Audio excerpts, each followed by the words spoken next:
after watching this video, you've probably been wondering, how the heck do I tell if my relationship is good or if it's gone to poop? So I have a few tips here on my cellular device, and I am here to help you out. Number one thing, let's say you're going through a very tough situation, and that person in the beginning, they were all for it. They were like, yes, how can I help? How did I help? How can I help you? Like, what do you need me to do? Blah, blah, blah, so forth and so forth. You know, like, but once they lose interest in you, like me, I'm going through a very difficult situation that I do not wish upon anybody. Not even my worst enemy, not even my worst ex-boyfriend. So, yeah, you can tell if they don't care about your situation, if they're just kind of like, they don't really want to talk to you about it anymore, they don't really want to hear what you have to say. They always say, oh, you know, I'm going to go to sleep, or, you know, the times where you really need them, they're not there. And that's the number one reason why girls drift off and they cheat on their boyfriends, because they're not there. And that leads to my next point. Especially with men, you can tell when they are not mentally there anymore. Once they disconnect, you will feel that disconnection, but you want to keep holding on because you love them, right? But not everything is, you know, what it's supposed to be.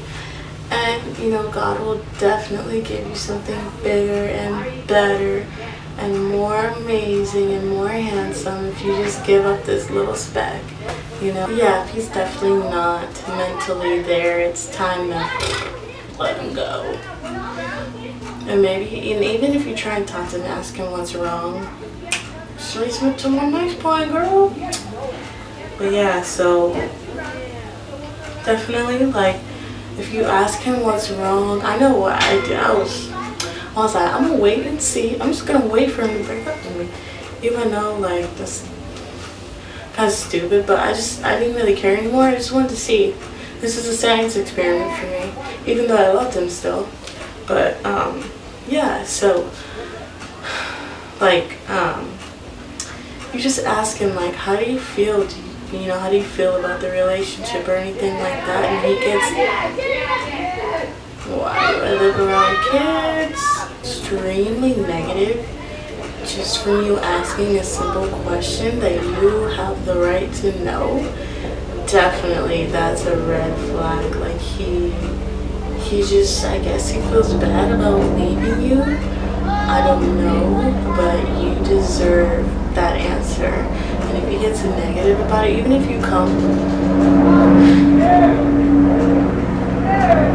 his nicest way, he's still gonna be negative about it because he feels like you're pressuring him and he's not sure and blah blah blah. If you're not sure, then it's not gonna work. You have to be 100% sure. It has to be 100% yes for something to work, whether it's a relationship or something else. Like, it has to be a complete yes. You can't be unsure about something that you want, if I'm making any sense.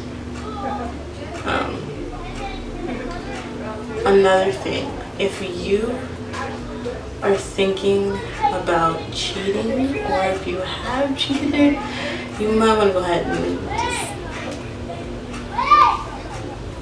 end it, you know.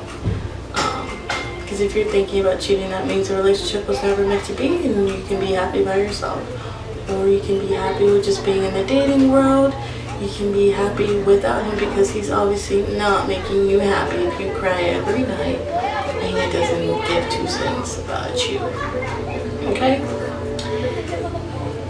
And if you guys fight about everything, and I mean, if you're the calm and cool and collected one and you're not even initiating the fights, there's a problem there. He's the one that's starting the fights and gets mad at every single thing. And I'm sorry, I'm going, you know, so that's definitely a red flag. Like, if he's the one starting the fights out of nowhere, and if your conversations are just so blah, like, Good morning.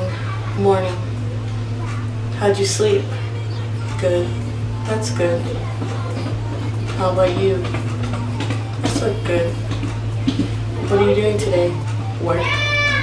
Oh, okay. What? From the beginning when you were typing like long essays to, it's just, no. And I get it, you get used to people, but there's a difference between getting used to someone and text messaging than, because when you're used to them, you still have meat. But when you're just annoyed or you don't want to be with that person anymore, it's just, I don't know, tofu, I don't know. But yeah, and if he doesn't want to talk on the phone anymore, like a second, he'll say, oh, I'm tired, I'm about to go to sleep, or he'll blame him not texting you, or like if he does text all the time, like there's a difference between if you text all the time and then he just stops texting you, or or if you don't usually text you, you just gotta look at your own situation. Yeah, so like he'll blame it on work and this and that, and it's just like, okay, like that's fine. If you're tired, then you're tired, but you just start making random excuses that don't even fit with the puzzle, like, so that's just that's a big thing. Like, I don't know, it's because I'm really sensitive to certain things. Like I can tell, I can read people like a book. It's insane, but yeah, it's just constantly negative. Like, just let it go. I'm getting a headache, but honestly, God will give you the best man ever if you just wait. And I know it's hard waiting because I can't even wait sometimes, and that's why I've gotten in relationships so fast and they've ended so quickly, because the moment they say I love you, I say it back. The moment they ask me to be their girlfriend, within a few hours of going on the first date, I say yes. But that's just my own problem, and I have to deal with that. I have to learn how to be alone and love myself while I'm alone, but it's a work in progress, so it's just crazy, but just let him go. You'll find someone better. I mean, it's hard, but you'll get through it. It wouldn't have happened to you if you weren't able to get through it. So that's just my little 2 cents. Thank you guys for watching this video, and I'm here if you need any help or advice. Just shoot me up a couple of questions. You can get my Twitter, it's the same as my YouTube, which is Katie Couture, or you can DM me on Instagram, which is also Katie Couture. Everything is Katie Couture, so it's easier for you guys to find me. Have a great day. Bye.